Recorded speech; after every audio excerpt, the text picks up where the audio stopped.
사운드 오브 뉴스로 이어갑니다. 김민아 기자 어서 오세요. 안녕하세요. 자, 소리부터 들을까요?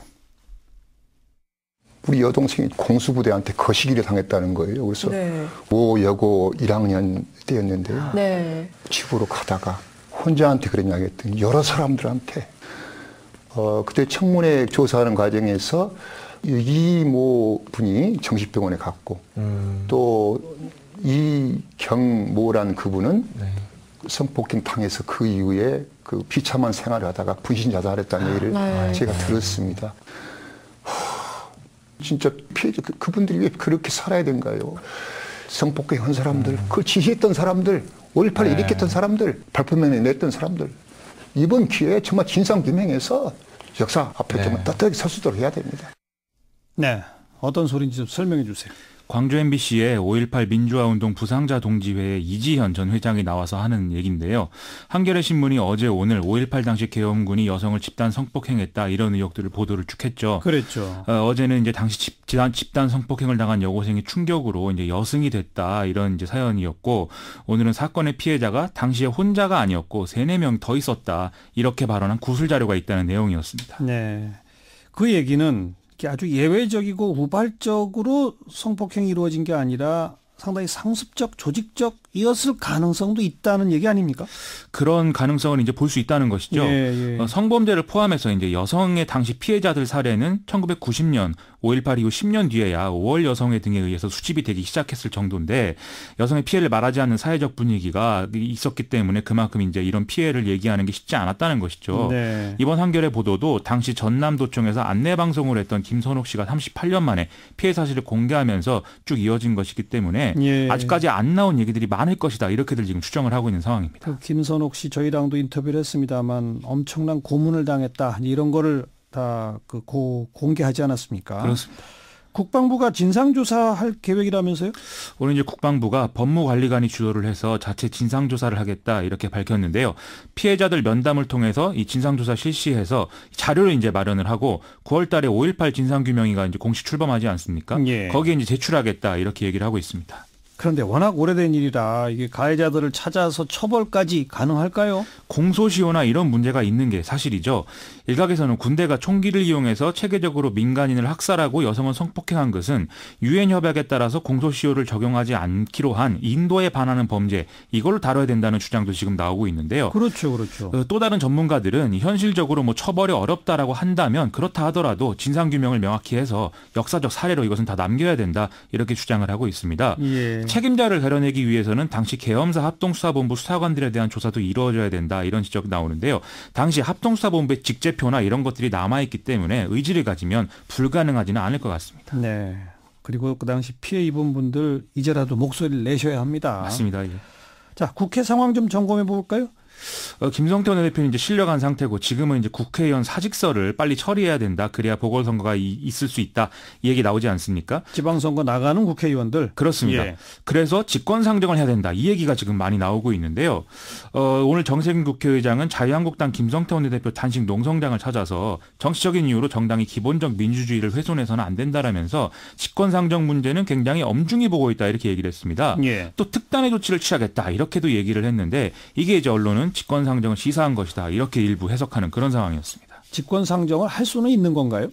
이 국회법에 보면은 3가지 경우에 한해서만 직권상정이 가능하다 이렇게 되어 있는데, 첫째는 천재지변, 둘째는 전시, 사변 또는 이에 준하는 국가 비상사태, 셋째는 의장이 각 교섭단체 대표 합의하는 경우이거든요. 뭐 일단 천재지변은 아니고 두 번째 경우에 해당하는지 이거 뭐 따져봐야 할 문제지만 해당 안 할 가능성이 지금은 높은 것이죠. 이 전시, 사변, 국가 비상사태 그렇게 말할 수 없죠. 그렇죠. 교섭단체 대표와 합의도 안 될 거고. 그렇습니다. 그러면 정세균 의장의 특단의 조치란 건 뭐죠? 지금 이제 이 직권상정이라는 게 뭐냐 이거에 대해서 의미를 분명히 하자를 일단 얘기를 하고 있는데요. 본회의가 아니라 이제 그 상임위에 계류돼 있는 것을 본회의의 의장이 부의하는 것이 직권상정이다. 그런데 의원 사직서는 본회의에 자동 부의가 돼 있고 표결을 하도록 돼 있다. 이 얘기를 하고 있습니다. 그래서 본회의를 소집하는 것은 국회의장의 권한이기 때문에 직권상정을 하는 게 아니라 자신은 본회의를 소집하는 것이다.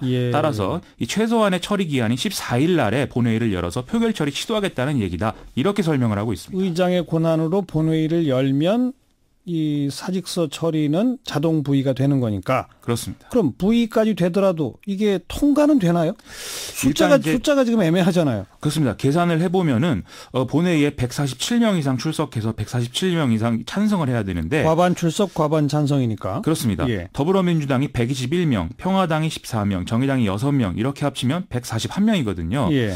그다음에 여기에 이제 바른미래당 비례대표 중에 민주평화당하고 함께하겠다는 사람들 3명 있지 않습니까? 예. 다 더하면 144명입니다. 예. 무소속 3명까지 합쳐야 간신히 147명이어서 이 표결은 장담할 수가 없는 그런 상황이긴 합니다. 아슬아슬하군요. 그렇습니다. 다음 뉴스는? 오늘 요즘에 삼성 관련 뉴스가 많이 나오고 있는데요. 오늘은 김상조 공정거래위원장이 삼성생명과 삼성전자 지분 문제 이것과 관련해서 이재용 부회장의 결단이 필요하다 이렇게 얘기를 해서 또 화제였습니다. 김상조 위원장은 오늘 대한상공회의소에서 10대 그룹 간담회 사후 브리핑에서 현재 삼성그룹의 기본적인 출자 구도는 지속 가능하지 않다라면서 이렇게 강조를 했습니다. 지속 가능하지 않다? 무슨 말이에요? 현재 삼성생명이 이제 27조 원 규모의 삼성전자 지분을 보유하고 있고 이게 이제 총수 일가가 그룹 전체를 지배할 수 있는 어떤 고리가 되고 있지 않습니까? 예. 이게 삼성생명 전체 자산의 한 10% 수준이라고 하는데요. 금융사는 같은 계열사 주식을 총 자산의 3% 이상 보유하지 못하게 돼 있는 그런 상황인데 예. 다만 이제 그 지금 삼성전자 주식을 삼성생명이 보유할 수 있는 이유는 보험사의 경우에는 주식 가치를 취득 원가로 평가하기 때문에 삼성전자의 주식 가치 상승 영향을 따지지 않기 때문이라고 하거든요. 아하. 그런데 현재 이 대목에서 취득 원가 부분을 시장가로 바꾸는 법 개정안이 국회 계류 중인데 이게 통과가 되면 지분을 다 팔아야 되는 그런 상황이 된다. 이런 얘기입니다. 뭐 법이 바뀌면 팔아야 되겠죠? 그렇습니다. 그런데 최종구 금융위원장이 최근에 한 말을 보면은 삼성의 자발적인 지분 해소 방안을 마련한다면 법 개정 시에 참고하겠다. 이렇게 얘기한 바도 있고요. 또 오늘 김상조 위원장도 삼성생명의 금융지주회사법을 설립할 경우에 이게 방금 말씀드린 법은 보험업법이기 때문에 다른 법의 적용을 받는다. 그렇게 되면 삼성전자 주식을 다 팔 필요는 없다. 이런 얘기를 다시 이제 재론했거든요. 예. 하지만 어쨌든 지금 왜곡된 그런 지분 구조는 완화하라는 것이기 때문에 삼성의 추가적인 결단이 있을지 주목이 됩니다. 삼성이 뭔가를 해라 이거군요. 그렇습니다. 자, 또 다음 뉴스는? 오늘 한국GM에 7조 7천억 추가로 투입하는 안이 이제 그 추인이 됐는데요. 뭐 철수설이 나온 지 거의 3개월 만이죠. 오늘 정부는 산업 경쟁력 강화 관계 장관회의를 열고 이렇게 결정을 했는데 한국GM에 투입되는 7조 7천억 중에 산업은행이 8천억, GM본사가 6조 9천억을 투입하기로 했다는 얘기입니다. 예. 이에 따라서 산업은행은 내일 GM의 금융제공 확약서를 발급할 예정이라고 하고 이러면 간신히 사태가 이제 봉합이 완료되는 셈이 되겠죠. 예. 또 다음 뉴스 소리부터 한번 들어볼까요? 이미 그 라돈 같은 경우는 폐암을 일으키는 위험한 물질이라고 알려져 있죠. 예. 근데 이제 라돈 같은 경우는 지각이라든가 토양 이런 데서 존재하는데 예. 그러나 지구상에 사는 한 어쨌든 라돈과 접할 수밖에 없습니다. 뭐 저희 방송에서 다룬 라돈 침대 이야기인데 근데 오늘 원자력안전위원회가 또 다른 발표를 했죠? 그렇습니다. 이 원자력안전위가 측정기로 조사를 해본 결과를 발표했는데요. 해당 매트리스의 속커버를 신체에 밀착시킨 상태로 매일 10시간 동안 생활할 경우 또 24시간 생활할 경우 각각 다 계산을 했는데 어떤 경우든 현행 법령에서 제한하고 있는 가공제품 안전기준의 범위 내였다고 한다는 것입니다. 다만 매트리스 속커버 안쪽에 도포된 음이온 파우더에서 방사성 물질이 나온다는 사실 새롭게 확인됐지만 이건 역시 안전기준 범위 내였다는 것이죠. 안전기준 범위 내였다. 그렇습니다. 그동안에 소비자들이 측정한 거는 뭐 기준치의 10배, 20배 넘었다 했는데 원자력 안전위의 측정은 아니다 이거죠. 그렇습니다. 그 결과는 측정기에 문제가 있었을 알겠어요. 수 있다. 이 얘기를 하고 있습니다. 일단 안전위원회의 발표를 믿어야 되겠습니다만 조금 더 구체적인 그런 발표들이 뒤따라야 될 것 같네요. 자, 수고하셨어요. 고맙습니다. 김민아 기자였습니다.